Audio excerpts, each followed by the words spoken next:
स्नेहा दलवी ने लिखा है, जीवन का अंतिम सत्य हम टोटलिटी का एक भाग हैं, यही है क्या?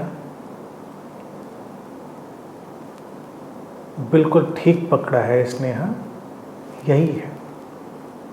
We are part of that totality.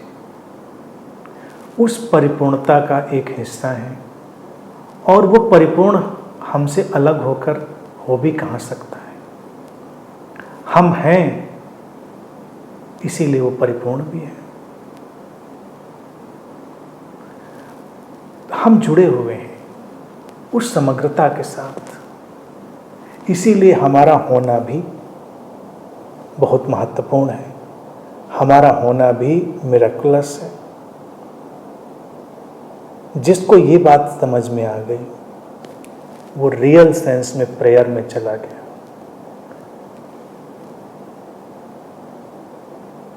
हम उस परिपूर्णता का हिस्सा हैं। इस बात को समझने के लिए आवश्यक होता है ज्ञान, संवेदना, सेंसिटिविटी, संवेदनशीलता।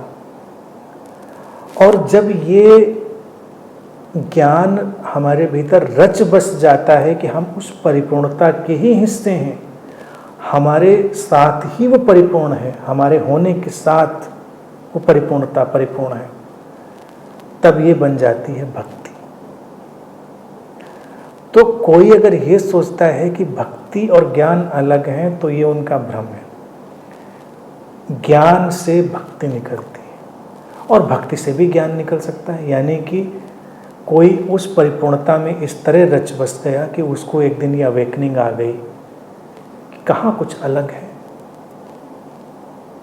ये आना, ये जाना, ये होना, ये ना होना, सब उस विराट अस्तित्व के रहस्य का हिस्सा है।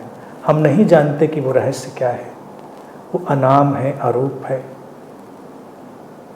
अगम्य है, अज्ञेय है, लेकिन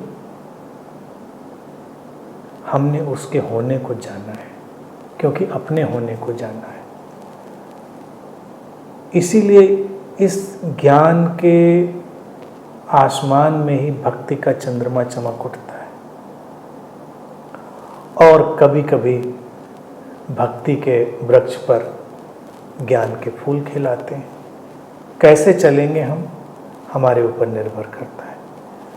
मुझे जो दिखाई देता है सबसे आसान है ज्ञान से चलना और भक्ति में उतर जाना। इस बात को जानने के लिए हमको बहुत इंटेलिजेंस चाहिए, और इस बात को जीवन में रचने बसने के लिए हमको परिपूर्ण समर्पण चाहिए। उसी को भक्ति कहते हैं। दैट इज फुल सर्कल, वही पूरा वर्तुल है।